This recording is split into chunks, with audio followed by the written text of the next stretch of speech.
Aloha everyone, my name is Alessandro and this is the Temple of Surf, the podcast. We'll give you full access to the best surfers, skaters, shapers, surfboard collectors, shop owners in the world. Discover with me their stories, the greatest successes, amazing behind the scenes, and much more. Aloha, welcome to the 7th episode of the Temple of Surf, the podcast. Today with us from Hossegor, France, Victoria Vergara. We discuss with her about surfing, of course, her next projects, and much more.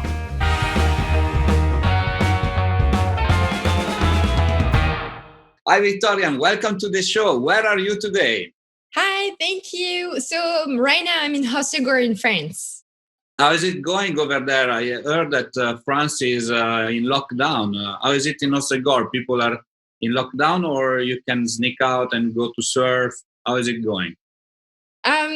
We are into our second lockdown here in France. But the second one is a little bit more light than the first one. We weren't able to surf on the first lockdown, but on the second one, for the first period of time, they let the pro surfer and the surf teacher go surfing, and now everyone is allowed to go surfing if they're living 20 kilometers away from the beach, because we have restriction. We cannot go farther than 20 kilometers away, and we have like 3 hours of time.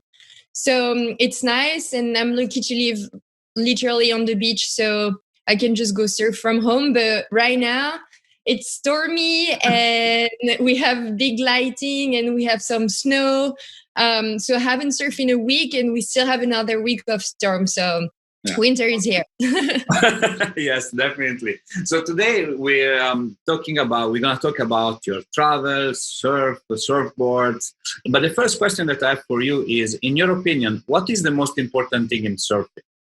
I think to me, style is definitely the most important thing in surfing, because for me, surfing is how I express myself. And so I don't know, I've always wanted to surf in a stylish way. So I look at like my favorite surfer and see their move, and add some of mine too. I was lucky to do a lot of dance when I was younger, and with the longboard, it was just like a mix of surfing and dancing at the same time. So yeah, I'll definitely say the style, and for sure the mentality as well. Like, people has to be nice surfing, and I don't really like to snake and like all the people snaking and stuff. So I think a good mentality and a good style is what you need to be good at surfing. Definitely. You know, like a lot of pro surfers that are interviewed, you know, they're saying, yes, style is so important, you know. But when you go like for people that surf good, but they're not like pro, they're saying having fun is much more important. So you see the level, you know. That's true as well. Like, if you're not having fun while you're surfing, what are you doing out there? You know, it's like, it's all about fun and sharing waves and have a good time. Exactly. So, of course, most probably you received this question a million of times, but when did you start surfing? So I started surfing really early. Like, my parents are surfers, so I was lucky to grow up in a surfer family. So they introduced me to the ocean when I was around 4, and I started standing up on my dad's bodyboard. I got my first surfboard, my beginner first surfboard around, I'll say like 8 or something. And then it's only when I turned 15 that I decided that I wanted to be pro, and I just wanted to travel the world and surf the best waves. So I put everything I could to become pro, starting competing and training a lot. I decided to go homeschooling as well to be able to travel, but at the same time, like, be also at school and just organize my life pretty much around surfing. Okay. And what is, you said that you got your first surfboard at 8 years old, but what is the first surfboard that has a special meaning for you? And if you still have that surfboard, like at the beginning? Yeah, so the first surfboard I actually surfed was one of my mom, because my mom was the first one of the family. She had, and we still have in the garage, a yellow single fin that she found in Australia. there is no name on the shaper. I think she got the board for like nothing and was just so stoked to start surfing on it. And yellow is my favorite color, so I don't know. It's just like something like it's an old board, and I'm pretty sure like it's bad, but it's just like so sentimental. And so yeah, it's a single fin, pretty much like yeah, I'll say like a 660 single fin round pin, and that's all I know. So you went from that surfboard to like now you have so many, right? Yeah, I'm starting to have a good collection now. All over the years, I tried to keep boards from many different shaper, and I got into surfing different board like 2 or 3 years ago as well. It was something that I wanted to learn and experience. Which is your favorite one among the one that you have today? I think my favorite one is definitely a longboard Dead Cooks from Eden Soul. So the model is a Guerrero. He has been working on this board with CG Nelson for quite a long time. And I was lucky to be on the same trip than them in Mexico. We all go surfing, and I think it's my favorite because the board now really respond to what I'm looking for. So he hold the nose pretty well. And at the same time, I can also turn, and the board is quick. And so it's really good to have a board like that, especially here in France, because the waves are not so long. It's a square tail and yeah, single fin. But for all the details on which dimension and stuff, like that's a thing I need to learn more. It's definitely Eden that knows what's good for me, my size and my weight. And I'm sending him a lot of video of like how I'm surfing and improving my surfing and how he can also improve his board. So it takes time to actually find a good board, but I'm happy to say that maybe I'll have the best board I ever had now. Definitely. It's speaking with in the podcast with a lot of very, very famous shaper, like from Pat Rawson to Greg Knoll to Stu Canson. I mean, legend now that are maybe 72, 75. They tell me that the only way to improve themselves is because of the feedback that they're getting from the surfers. Okay. So you see, like, it's a different story when you produce like mass surfboards that everybody can take off the rack and surf. But then when you have a shaper behind you that does surfboard for you according to your style, according to your weight, according to your specification. And I think this relationship that you have with, in this case, that cooks, works pretty well for both sides, right? As you said. Yeah. I mean, it's a good exchange for him too, because he'll obviously want to improve as we all want to improve at surfing too. And yeah, I mean, it's they're genius to know exactly what we need for our type of like surfing. So I'm really impressed by their work, but we definitely need them. If you're a pro, you definitely need a good relationship with your shaper. It's so important. Definitely. And so you're traveling quite a lot, right? But now it's like maybe 1 year of pause. It's over. Yeah. It's almost over, 2020 is just 15 days to go, 18 days to go. Right? That's it. But let's hope it is. And where are you going to go next? What is your next... So that's funny that you say that, because this morning I looked at the date and I was like, wow, it's 1 year today that I haven't taken a plane. It's been 1 year from today that I haven't left France.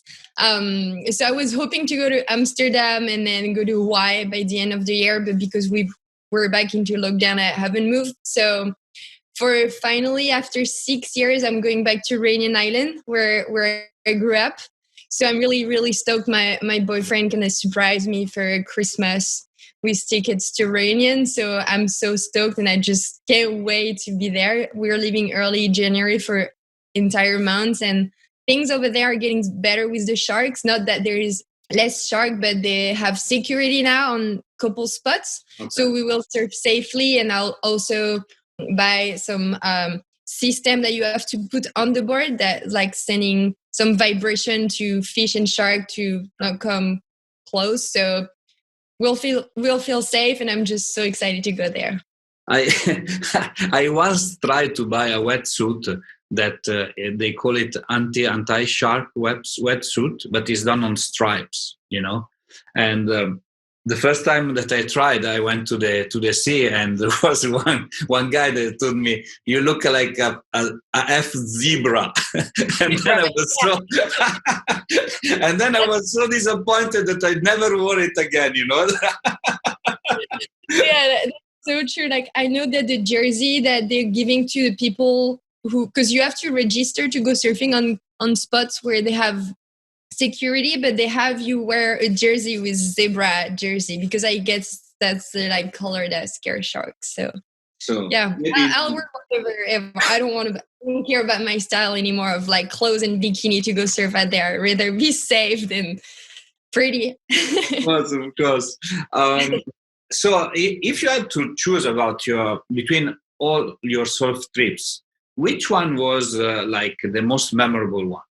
I think my first time to the Mentawais 4 years ago was definitely a trip I'll never forget, because this place is just so magical and actually remind me home a lot, because there's so many type of waves and not that many people. And I was kind of surprised that we find so many good longboard wave in the Mentawais, because all the time I was hearing the boys like, "Oh, we're gonna go to Mento, we'll get barreled," like, and I was expecting like heavy and like barely waves. And I find that during the big swell, where all the surfer who are chasing barrels are not going on the other wave that's supposed, like, that are not working when it's too small.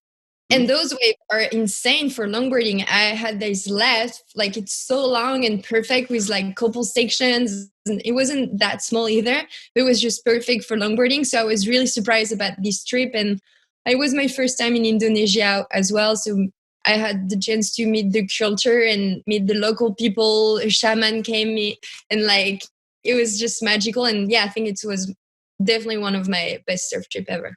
The people of Indonesia are really like special, really special people. Like, yeah, they always smile. Yeah, exactly. We should do that actually. Us European, like we should. Yeah, French and Italian are not really famous for that. Definitely. Okay, and that was the most memorable one. What was the craziest one?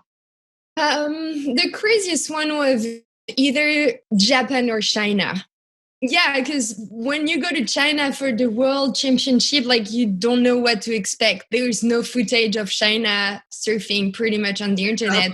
Yeah. Days we were going. So we end up on a beautiful island that was tropical. The water was clear blue. It was pumping left. And it was so crazy because the Chinese people pretty much never have seen other like European people or American people sometimes. So they were all crazy and running after us, like on the beach and wanting to touch everything, like our board. And they were so scared of the ocean. So they didn't really know exactly what we were doing. And it was just so crazy.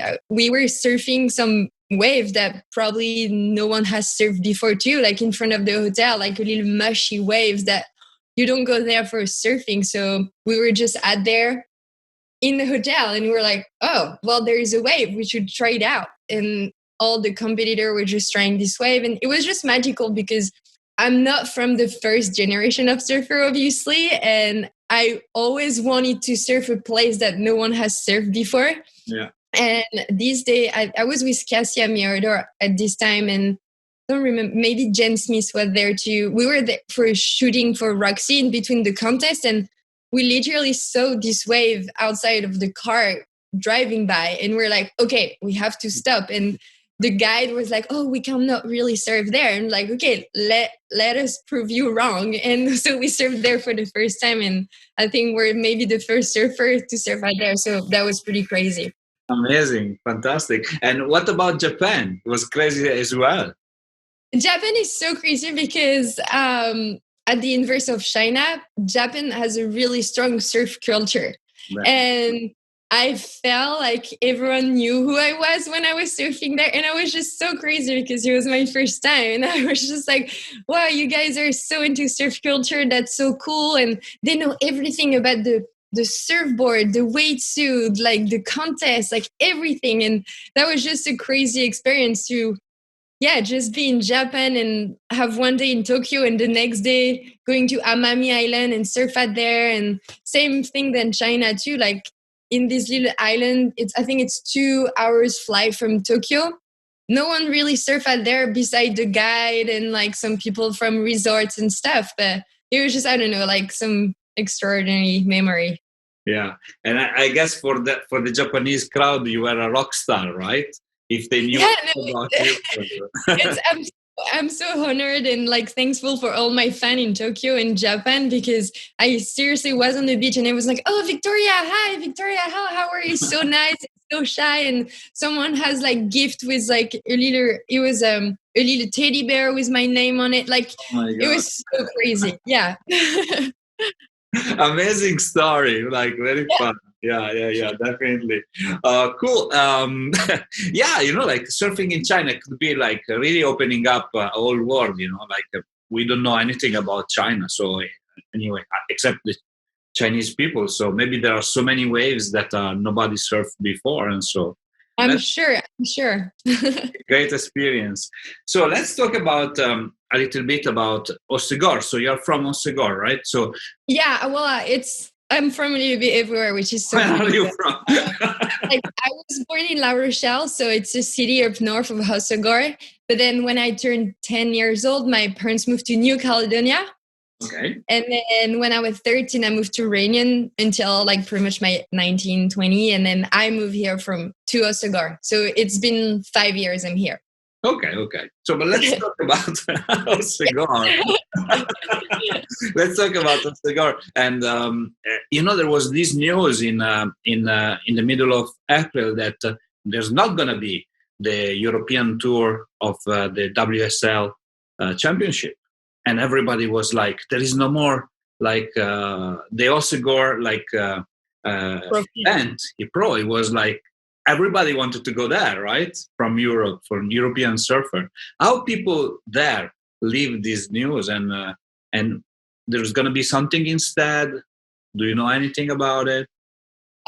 So I know from the new calendar that WSL released that they're gonna have like a QS, like a Prime. I don't know what's their new name. They change name every year, so it's hard to keep up. But yeah, I mean, it's a small community here in Hossegor, so during those events, like it was good for the market and the tourism and the economy because it was bringing a lot of people.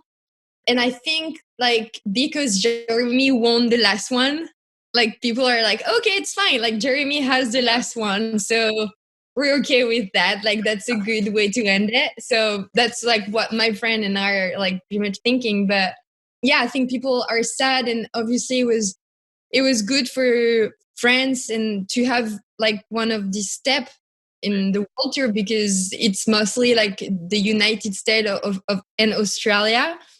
So for the European side, it was kind of cool, and like having all those pros surfing at La Gravière when pretty much no one will be surfing when it will be as big or as heavy, or just like couple local people. It was interesting to see so much like action, Yeah, I think it's like a win and a lose situation, because I think for the environment, it's good that we don't have the event, because it was really sad after it, like so many like trash were everywhere and the dunes were destroyed because no one really respects when they were there. So that's like the sad part.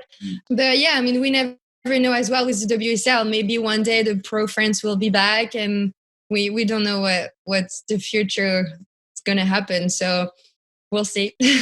Actually, you touch a nice, interesting subject. I didn't prepare it as a question, but I now remember that you are quite involved, in try to protect the environment, right? Yeah. I think I saw some post like maybe last year of you collecting trash around, supporting some institution. Can you tell me more about that? Well, it's like it's has always been part of who I am and how my parents not teach me, but how my parents educate me. We have always been super conscious about the environment, and I think as a surfer too, like you're always into the nature, so it's our role to save it and help it. And growing up, I've been really interested in see how I could change thing with, when you grew up and you build a name. I was like, okay, now that I have some influence, maybe I should use my name to put some action and some word into things that might touch other people. And now they will like maybe take care of it a bit more and be more like aware of what's going on. So I had the chance to work with some of my sponsors that are really into consciousness and sustainableness. I don't know if that's a English word. Sustainable something.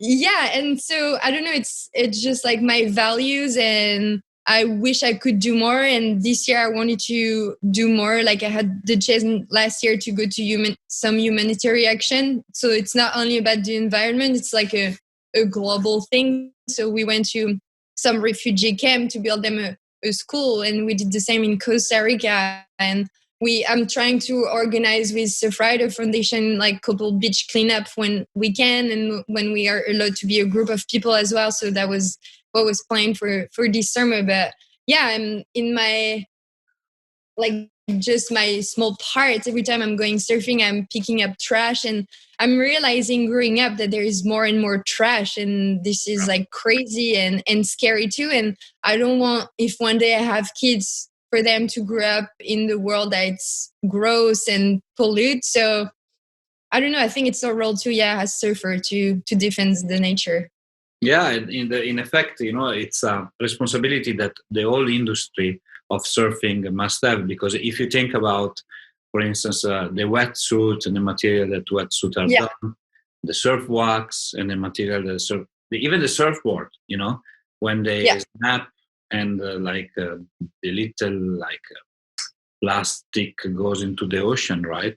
So there is a whole revolution of the industry of surfing around sustainability or sustainability. Yeah, no, that's correct. And I think being inside the surf industry, you see all the effort that the brands are doing. And I know from the external point of view, it can be slow and like people feel like there's not much going on, but it's such a long process. And for example, O'Neill in 2025 will plan to only create clothes with recycled plastic.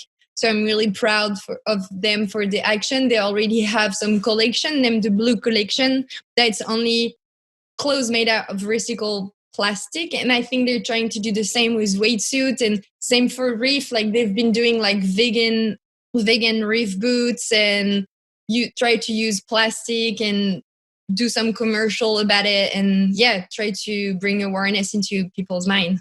Yeah, super important. As you said, it's a process that's gonna take some years, and but definitely we're gonna get there.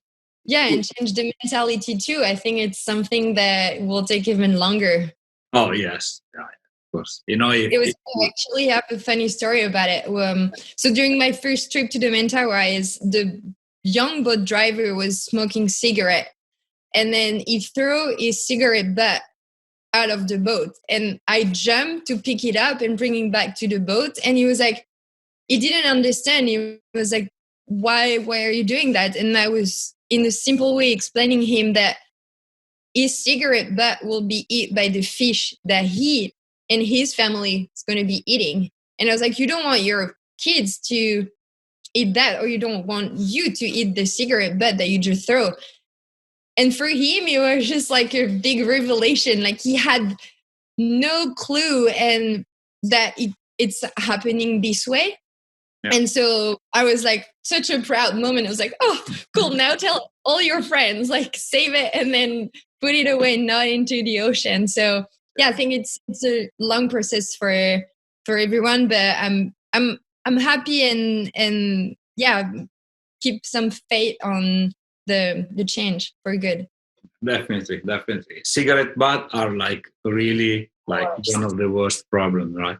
Well, all along the beaches and anyway. Well, there's gonna be a way. Yeah. Sure. Cool. Let's talk about your future projects. Again, if people follow you in Instagram, I don't know. You have like maybe 48 hours instead of 24, right? You're very busy. You're surfing, modeling. You are helping the environment, everything. So what's YouTube channel I saw. What's next? What is your next project? I honestly don't really know yet because everything that I have in mind for 2020 kind of like being pushed back. I'm definitely going to keep modeling and surfing. It's like, for me, they're both part of my career, and I want to expand the modeling stuff into more fashion weeks and more shows, because that's something that's like, it's like taking a wave. It's a big shot of adrenaline. So I'm hoping to do more of that. And this year I realized that I've never really take time to do the thing I care, and was so into my career that I was like always undergo for shoots and or contests. So next year I want to like take time to do the thing that I really care about, and just select the project I really want to focus on, and have time to actually take care of myself and my family, which is something that I didn't do for the last 6 years. Because when you're on the go and you go back home for a night and change your sweet suitcase for another, I was like missing out a lot of what was going on. And so I think I'm going to try to keep that in mind, but I'm also super excited to go back everywhere and shoot. So I don't really know, don't really have any like big project. I just want to keep doing what I'm doing, and hopefully we'll be back on the duct tape tour. And yeah, I don't know. I don't want to plan anymore after the year that we have, and literally like play it day by day and see how it goes. But definitely keep both sides of my career, and yeah, also taking time for the environment. I would love in my dream try to design some clothes and stuff like that. But for now, it's still in my mind or in my books. But yeah, we'll see. No plan for 2021. We'll see. Like I guess one of the things that coronavirus teach us, is that we were going too fast. Yeah. And so now, because of the confinement, because of the fact that we cannot travel, we rediscover the small things that are matter in life. Family, friends, loved ones, and it's amazing. In a certain way. Yeah, I mean, and it gave us time to. I mean, for me, it gave me time to discover a little bit more of myself and like have a routine, which was something that I never had the chance to have when you're always on the go. So it also like teach me how to like cook more and like be more conscious into my food as well. And it's going to be almost a year that I'm vegetarian, and I don't feel like I need to eat any more fish or meat, and that's something that's good for the planet. And all of the benefit that I have in my body as an athlete and a model were also super great. So yeah, getting sometimes to do the things for you and for the others that you love, for sure. Are you a good chef or no? I am. Okay. That's I mean, not that good, but it's like what I'm doing is eatable. But it's funny because all my friends are giving me shit for being vegetarian. They're like, oh, vegan, vegetarian people, blah, blah, blah. So my goal is actually to surprise them when they're going to come home for dinner or lunch and be like, see, it's vegetarian, it has a multiple taste and it's good and you want more. We can have dessert and stuff. So that was my challenge for 2020. Yeah, I guess in France, vegetarian or vegan is very difficult, right? Like in Italy. Vegetarian is less difficult, and I could not be vegan. I love cheese way too much for that. Exactly. But yeah, if you try and then make it happen, like it's good. Good. So we're going to finish our interview with a short Q&A session. So please answer the first thing that comes up to your mind, okay? Okay. The best surfboard that you ever ridden? My 9.6 € Dead Cooks. The best shaper? Dead Cooks. That was pretty easy, right? Your favorite song? Jamming from Bob Marley. Ah, nice. I like that. Yeah. Favorite surf spot? Saint-Leu in Réunion. You're going there. Favorite surfer today? My mom. Nice.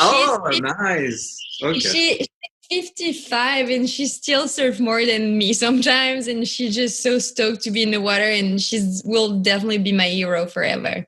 Okay, definitely great answer actually. Unexpected. The last question is a little bit unusual. We ask everybody. So even Greg Knoll answered to this question. So same, get ready. Your best relationship advice. Communication.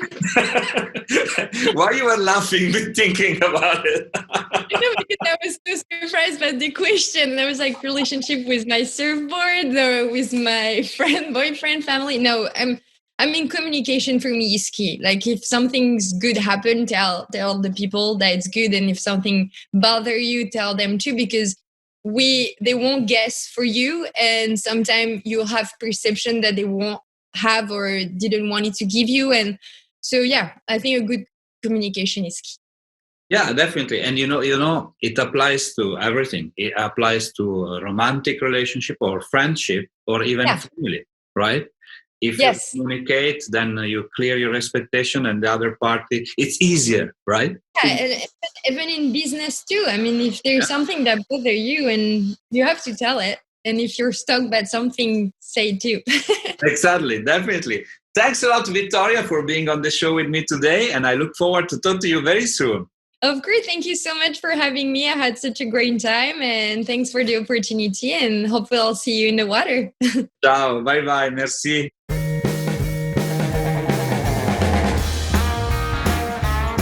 Hi, it's me again. I hope you enjoyed our today's episode. If you want to know more about us, please follow www.thetempleofsurf.com and all our social media. Mahalo!